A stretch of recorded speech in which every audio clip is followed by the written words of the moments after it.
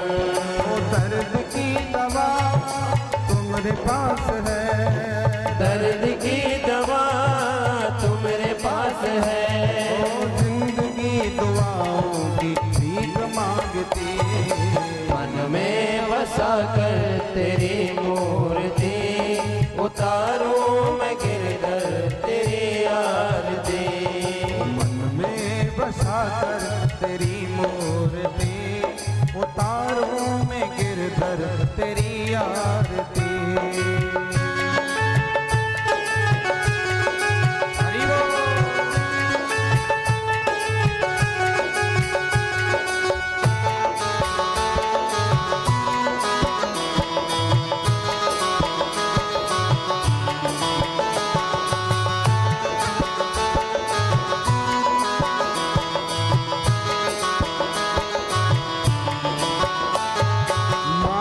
तुझसे क्या मैं यही सोचूं भगवन, जिंदगी जब तेरे नाम करती है हर पल। मांग तुझसे क्या मैं यही सोचूं भगवन, जिंदगी जब नाम तेरे कर दी अर्पण।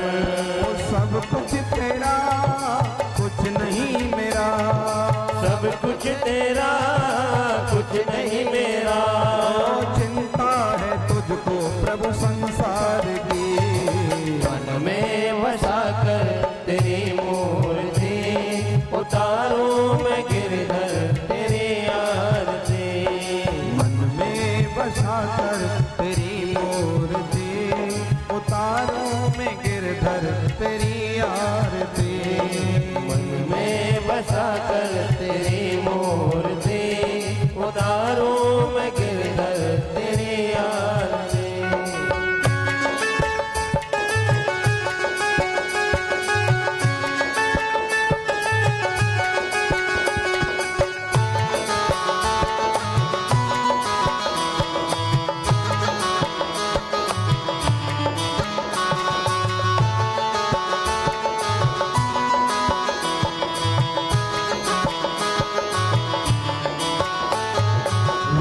तेरी महिमा गाए संत करे ध्यान, नारद गुणगान करे छेड़ बीड़ा कान। ओ वेद तेरी महिमा गाए संत करेगा, नारद गुणगान करे छेड़ बीड़ा कान। भक्त तेरे द्वार करते पुकार, भक्त तेरे द्वार करते हैं पुकार। तेरी कृपा प्रभु भव से तारती, मन में बसा कर तेरी मूर्ति, उतारूं मैं गिरधर तेरी आरती।